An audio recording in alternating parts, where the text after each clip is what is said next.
الحمد لله حمدا كثيرا طيبا كما أنت وكما أمر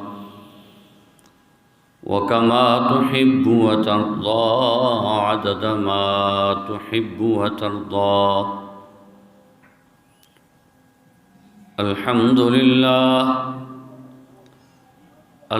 لله نحمده ونستعينه ونستغفره ونؤمن به ونتوكل عليه ونعوذ بالله من شرور أنفسنا ومن سيئات أعمالنا.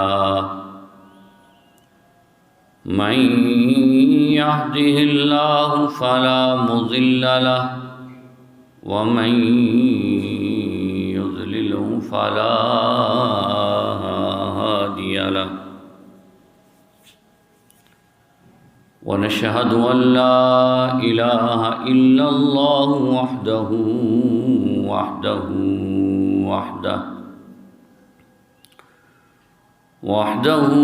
لا شريك له ولا نظير له ولا مشير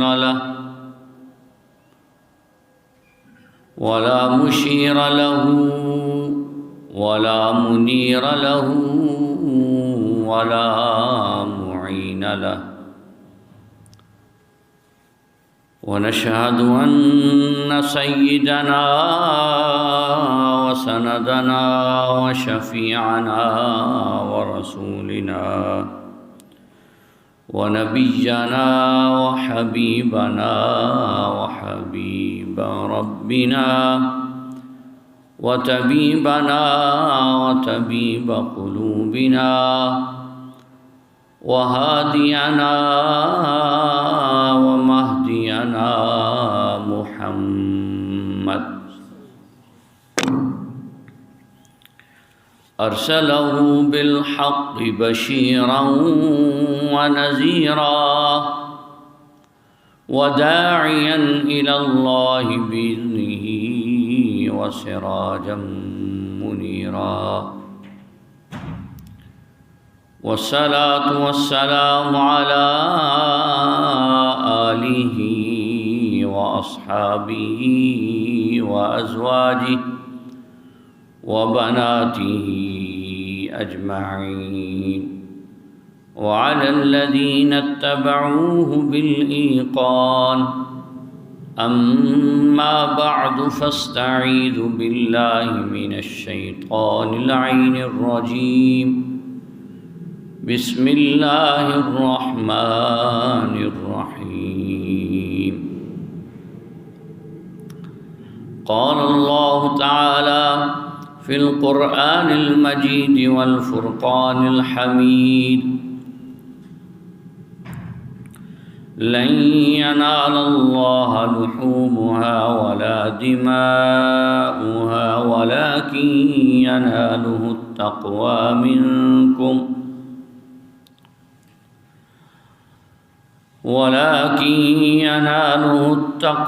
منكم كذلك سخرها لكم لتكبروا الله على ما هداكم وبشر المحسنين.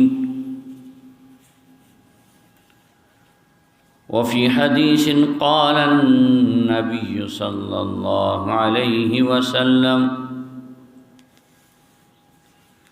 ما عمل ابن آدم من عمل يوم النحر أحب إلى الله من إحراق الدم وإنه ليأتي يوم القيامة بقرونها وأشعارها وأذلافها وإن الدم ليقع من الله بمكان قبل أن يقع بالأرض فطيبوا بها نفسا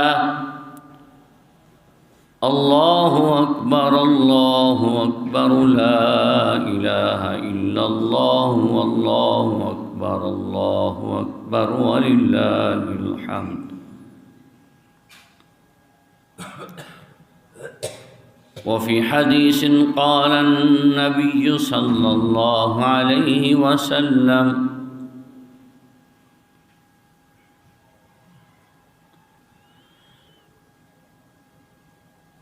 إنما الأعمال بالنيات أو كما قال النبي صلى الله عليه وسلم. وقال أصحاب رسول الله صلى الله عليه وسلم يا رسول الله صلى الله عليه وسلم ما هذه الأضاحي؟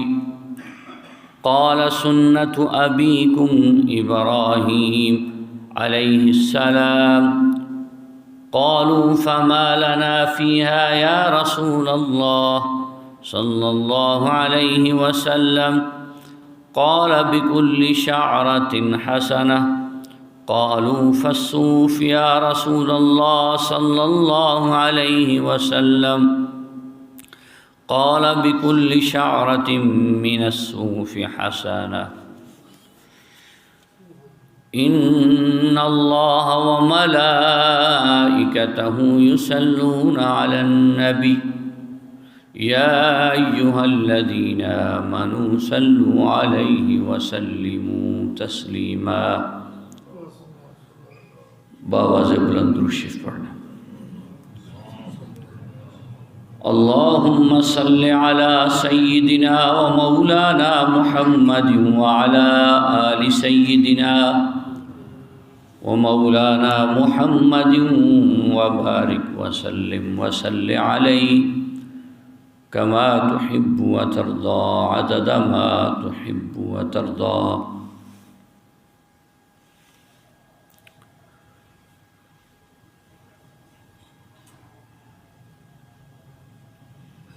قابل صد احترام معزز سامعین کرام، میرے بھائیوں، دوستوں، بزرگوں، اللہ رب العزت کا لاکھ لاکھ فضل اور کرم ہے کہ خداوند تعالی نے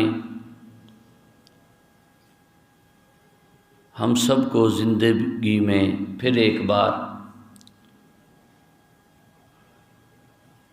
اپنے محبوب پیغمبر کہ جن کی اولاد میں اللہ نے کتنے ہی انبیاء کو پیدا فرمایا،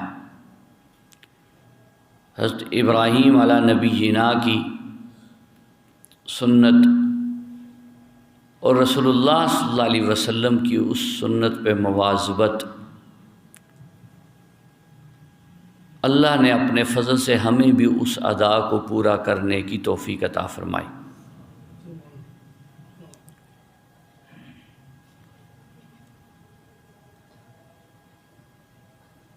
اللہ رب العزت قرآن پاک میں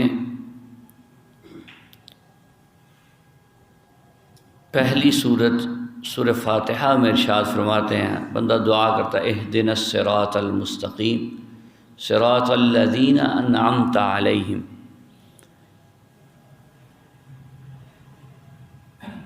یہ اللہ کا احسان عظیم ہوتا ہے کہ اللہ پاک اپنے برگزیدہ بندوں پر انعام فرمائیں،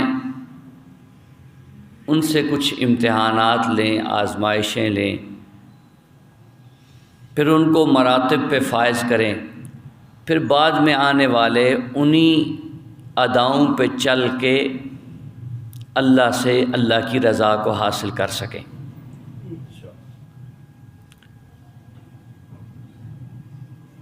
نبی آخر الزمان، امام الانبیاء، سید الانبیاء، خاتم الانبیاء، تاجدار کائنات حضور پرنور حضرت محمد مصطفیٰ سب کہہ دیں صلی اللہ علیہ وسلم کے توسط سے اللہ پاک نے اس امت کو وہ مقام اور رتبہ عطا فرمایا کہ پہلی امتیں اس امت کے مقام تک نہیں پہنچ سکتی. قربانی حضرت ابراہیم علیہ السلام نے دی، آزمائشیں حضرت ابراہیم علیہ السلام پہ آئیں، لیکن ابراہیم علیہ السلام کی اس ادا کو اللہ نے محمد الرسول اللہ صلی اللہ علیہ وسلم کی امت میں باقی رکھا، اور اللہ پاک نے فرمایا کہ ہم اس ادا کو آخرین تک رکھیں گے، یعنی حضرت ابراہیم علیہ السلام سے فرمایا کہ ہم آپ کی اس ادا کو آخری امت تک رکھیں۔ ہمارے لیے یہ سعادت ہے کہ اللہ نے ہمارا انتخاب فرمایا، اور اللہ نے محمد الرسول اللہ صلی اللہ علیہ وسلم کی وجہ سے ہمارا انتخاب کیا۔ کتنا اللہ کا فضل ہے، ایک ایسا عمل کہ جس عمل پر پکی ٹھکی اللہ کی رضا کی، اللہ کی خوشنودی کی، اللہ کی خوشی کی مہر لگی ہے، وہ عمل ہمیں اللہ پاک کرنے کی توفیق دے۔ ایک رستہ ایسا ہے کہ جس کا منزل تک پہنچنے کا پتہ نہیں کہ یہ یقینی ہے یا نہیں، اور ایک ایسا رستہ اور ایسا منہج ہے، ایسا چلنے کی جگہ ہے کہ اس کا پتہ ہے کہ یہ مجھے میری منزل تک پہنچائے گا۔ حضرت ابراہیم علیہ السلام کا یہ عمل اللہ کو پسند تھا، پسند ہے، اور انشاءاللہ قیامت تک پسند رہے گا۔ صحابہ رضوان اللہ علیہم اجمعین ہر عمل کے متعلق رسول اللہ صلی اللہ علیہ وسلم سے پوچھا کرتے کہ یا رسول اللہ صلی اللہ علیہ وسلم، اس کے بدلے ہمیں آخرت میں کیا ملے گا؟ دیکھیں، میں نے بخاری شریف کی پہلی حدیث حضرت عمر رضی اللہ تعالیٰ عنہ اس کو روایت فرما رہے ہیں، اس کا پہلا حصہ نقل کیا کہ رسول اللہ صلی اللہ علیہ وسلم نے فرمایا انما الاعمال بالنیات۔ ویسے تو اس حدیث کا جو شان نزول ہے، شان ورود ہے، وہ یہ ہے کہ ایک عورت مدینہ منورہ کے علاقے سے گئی مکہ مکرمہ۔ اس وقت جو اہل مکہ تھے وہ شروع سے زمانہ جاہلیت میں بھی لوگ آ کر بیت اللہ کا طواف کرتے تھے، تو وہ یہاں سے گئی تو مکہ کا ایک آدمی تھا، اس کو وہ عورت پسند آ گئی۔ اس نے اس عورت کے پیچھے مکہ مکرمہ کو چھوڑ کر اس نے کہا کہ مجھ سے شادی کر لے۔ اس مدینہ منورہ کے جو علاقے کی عورت تھی، اس نے کہا کہ اس شرط پہ میں شادی کروں گی کہ تو مکہ مکرمہ کو چھوڑ، اپنی وطن کو چھوڑ اور میرے پیچھے وہاں آ جا۔ یہ ہار سمجھتے تھے وہ کہ عورت کے پیچھے وہ اپنا وطن چھوڑ دے، لیکن اس نے وہ وطن چھوڑا اور وہ مدینہ منورہ آ گیا۔ صحابہ نے جا کر رسول اللہ صلی اللہ علیہ وسلم سے عرض کیا، یا رسول اللہ، وہ فلاں بندہ جو ہے اس نے عورت کے لیے مکہ مکرمہ کو چھوڑا اور وہ مدینہ منورہ آ گیا۔ تو رسول اللہ صلی اللہ علیہ وسلم نے اپنی بستی چھوڑی تھی، کسی کا دل نہیں کرتا اپنا وطن چھوڑنے۔ یہ کچھ پردیسی بیٹھے ہیں، وہ اکثر ملتے ہیں تو یہی کہتے ہیں، قاری صاحب ہماری زندگی تو تھوڑی سی اپنے ملک میں اپنے والدین کے پاس گزری کہ سال بعد آئے مہینہ رہے، تو اگر 20 سال ہو گئے ہیں تو ہم نے تو صرف 20 مہینے ہی اپنے ماں باپ اور بچوں کے پاس گزارے۔ بڑی قربانی ہے، اور حقیقت بات یہ ہے کہ یہ جو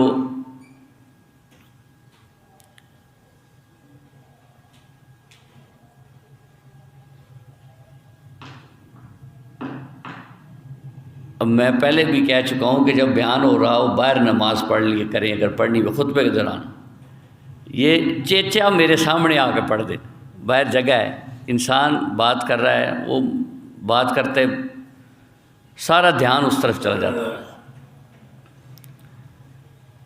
ویسے بھی عید کی نماز سے پہلے کوئی نماز نہیں۔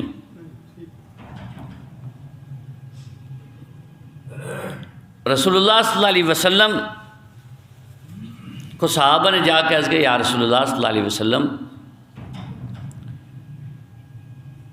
کہ فلاں بندے نے مکہ مکرمہ چھوڑا اور وہ مدینہ منورہ آ گیا. بہرحال میں بات کر رہا تھا کہ پردیس کے جو لوگ ہیں ان کا وطن کے ساتھ بہت محبت ہوتی ہے، بہت زیادہ.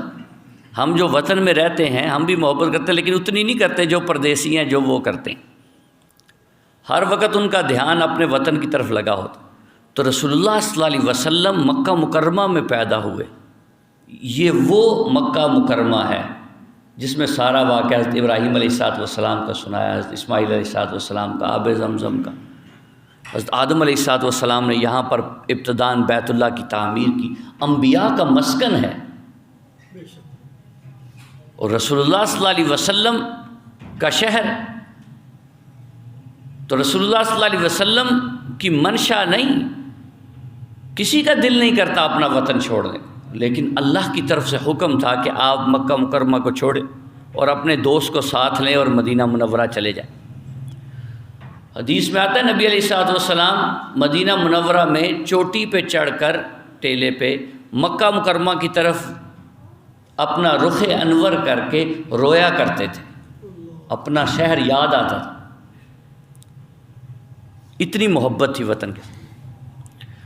تو رسول اللہ صلی اللہ علیہ وسلم کو جب بتایا کہ اس آدمی نے یہ وطن چھوڑ دیا،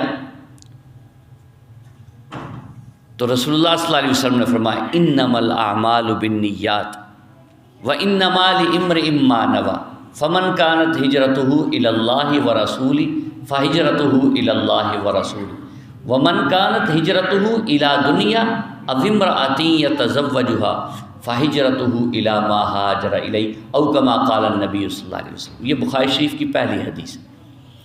امام بخاری رحمۃ اللہ علیہ نے بھی اس کو پہلے اس لیے نقل فرمایا کہ انسان کہ جو بخاری شریف کو پڑھنے لگا ہے وہ بھی اپنی نیت درست کر رہے. امام صاحب رحمۃ اللہ علیہ نے بھی یہ نیت کی درستگی کے لیے یہ پہلے حدیث نقل کی کہ میں بھی اللہ اور اللہ کے رسول کی خوشنودی کے لیے یہ حدیث اکٹھی کر رہا ہوں. میرے بھائیو دوستو، قربانی کا جو عمل ہے اس کے اندر سب سے بڑا تعلق نیت کا ہے. کس کا تعلق ہے جی؟ نیت کا تعلق. اللہ پاک قرآن پاک میں یہ فرمایا لن ینال اللہ لحومها ولا دماؤها ولکن ینالہ التقوی منکم. علماء نے کتنی سونی نیت کی تعریف بنائی. دل کے ارادے، دل کے، سائنس تو کہتی ہیں دل جو ہے نا دماغ ارادہ کرتا ہے جی. ہم نے استادوں سے یہی سنا ہے نیت کسے کہتے ہیں؟ دل کے ارادے. آپ جب نماز پڑھنے لگتے ہیں تو آپ نیت کرتے ہیں میں یہ نماز پڑھنے لگا. یہاں یہ مسئلہ بھی سمجھ لیں، یہ کہنا ضروری نہیں ہوتا. ہم سمجھتے ہیں کہ یہ کہنا ضروری ہے نماز سے پہلے 4 فرض، منو تو نیت بھی نہیں آمدی. 4 فرض نماز زور پیچھے اس امام دے منہ طرف کعبہ شریف اللہ اکبر. بھائی یہ نیت کوئی ثابت نہیں، اس لیے کہ رسول اللہ صلی اللہ علیہ وسلم نے ساری زندگی پنجابی کو نہیں بولی. اس کی عام سادہ لفظ میں یہ جڑی اسی نیت کرنے ہیں بول کے کرنی کہ 4 رکعت نماز ظہر، فرض نماز ظہر، منہ طرف کعبہ شریف پیچھے اس امام دے اللہ اکبر. اے پنجابی رسول اللہ نے ساری زندگی کو نہیں بولی. نیت صرف دل کے ارادہ کا ہے. آپ نے صرف نماز میں آئے ہیں، آپ نے ارادہ کرنا ہے میں کون سی نماز پڑھ رہا ہوں، بس یہ دل کا ارادہ جو ہے یہی کافی وافی. رسول اللہ صلی اللہ علیہ وسلم نے کہ انسان کے یہ قربانی کا عمل جو ہے اس میں اللہ پاک نے واضح طور پر یہ بات سمجھا دی. فرمایا لن ینال اللہ لحومها ولا دماؤها کہ جیڑا تسی قربانی ہے دا عمل کرتے ہو نہ ہے دا گوشت نہ ہے دا خون اللہ کو پہنچتا ہے. کیوں؟ اللہ پاک کون ہے؟ اللہ الصمد، اللہ بے نیاز ہے. اللہ کیا ہے جی؟ بے نیاز ہے. اللہ پاک کو کسی چیز کی ہماری ضرورت نہیں ہے، کیونکہ ہمارے پاس جو کچھ ہے وہ اللہ ہی کا دیا ہوا ہے. کس کا دیا ہوا ہے جی؟ اللہ ہی کا دیا ہوا ہے. تو اللہ ہی کے دیے ہوئے میں سے کچھ ہم اللہ کے راستے میں خرچ کرتے ہیں، تو اللہ ہی کے دیے ہوئے میں سے کچھ واپس اس کو کر رہے ہیں. اس میں ہمارا کیا احسان ہوا؟ اللہ کو اس کی کیا ضرورت ہوئی، کیونکہ اللہ نے تو مکمل وہ اللہ نے ہی عطا فرمایا ہے، ہم تو اللہ کے دیے ہوئے میں سے کچھ تھوڑا سا دے رہے ہیں۔ تو اللہ فرما رہے ہیں لَن يَنَالَ اللَّهَ لُحُومُهَا وَلَا دِمَاؤُهَا، کہ اللہ کو تمہارا یہ خون اور گوشت نہیں پہنچتا، کیا پہنچتا ہے؟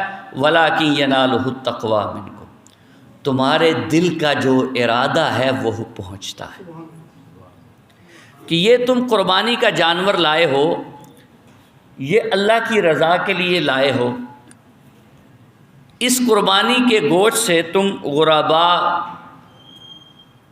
اعزا اقربا ان کا ذہن رکھے ہوئے ہو، یا اس سے صرف دنیا کو دکھانے کے لیے عمل کر رہے ہو۔ میرے بھائیو دوستو، اگر دنیا کو دکھانے کے لیے عمل ہے اس کا کوئی فائدہ نہیں ہوگا بلکہ نقصان ہوگا، اور اگر ایک آدمی نے صرف ایک حصہ ڈالا ہے لیکن اللہ کی رضا کے لیے ڈالا ہے، وہ ایک حصہ ڈالنا بھی اس کو عطا فرمائے۔ اور جو قربانی کرتے ہیں ان کے لیے میں ایک حدیث سنا دوں، اور ایک بات ان کے لیے جو امت کے فقراء ہیں ان کے لیے، کہ ان کے لیے قربانی کون کرتا ہے۔ حدیث میں آتا ہے رسول اللہ صلی اللہ علیہ وسلم نے فرمایا ما عمل ابن آدم من عمل یوم النحر احب الی اللہ من احراق الدم، فرمایا ان ایام میں ابن آدم کے تمام اعمال میں سے سب سے افضل عمل جو ہے وہ احراق الدم، خون بہانا۔ آپ آج کے ان 3 ایام میں جو بھی عمل کریں گے ان میں سے سب سے افضل عمل آپ کا قربانی کا عمل، اور وہ عمل آپ کو کیا دے گا؟ فرمایا وَإِنَّهُ لَيَأْتِي يَوْمَ الْقِيَامَةِ، کہ قیامت کے دن جب انسان ایک ایک عمل کو ترسے گا، ایک ایک نیکی کو ترسے گا، فرمایا اس وقت یہ قربانی کے جانور وَإِنَّهُ لَيَأْتِي، یہ بے شک آئیں گے بِقُرُونِهَا وَأَشْعَارِهَا وَأَزْلَافِهَا، اپنے کھروں کے ساتھ، سینگوں کے ساتھ، حتیٰ کہ ان کا خون تک، ہر چیز تمہارے نامہ اعمال میں ڈالی جائے گی۔ یہ جانور نہ دیکھیں اس کو۔ ہمارے نمازی ہیں، ایک میں رات ان کے پاس بیٹھا ہوا تھا، وہ فرما رہے تھے کہ میں قاری صاحب ایک نہیں، میرے کو 2 اور بھی جانور بن گئے، میں انہاں تینوں دی خدمت کرنا پیا، میں تہاڈی گل سنی آئی کہ انہاں دی خدمت دا اجر ملے، کہ یہ ایک ایک جانور کی خدمت بھی آپ کے کام آئے گی۔ یہ جانور خریدنے کی مشقت، وہ کدے اس پنڈ کدے اس پنڈ، وہ پھرنا اور مشقت، وہ سارا کچھ، یہ ساری مشقت آپ کے کام آئے گی، اور یہ کام کہاں آئے گی؟ وہ ساری اٹھا کے مشقت اللہ نیکیاں بنا کے نامہ اعمال میں ڈال دے گا۔ اور فرمایا وَإِنَّ الدَّمَ لَيَقْعُ مِنَ اللَّهِ بِمَكَانٍ قَبْلَ أَن يَقَعَ بِالْأَرْضِ، فرمایا ادھر اس کا خون زمین پر گرتا نہیں، اور ادھر اللہ کی رضا تمہارے کھاتے میں ڈال دی جاتی ہے کہ اللہ پاک تم سے راضی ہو۔ اور دوسرے وہ لوگ جو قربانی نہیں کر سکے، رسول اللہ صلی اللہ علیہ وسلم 2 دمبے دیا کرتے تھے، اور فرماتے ایک میری طرف سے اور ایک میری امت کے غرباء کی طرف سے۔ خدا کی قسم، دنیا کا مالدار سے مالدار آدمی ہو وہ فضیلت حاصل نہیں کر سکتا جو رسول اللہ نے امت کے غرباء کو فضیلت دی ہے، کہ ان کے حصے سے رسول اللہ قربانی کر کے گئے۔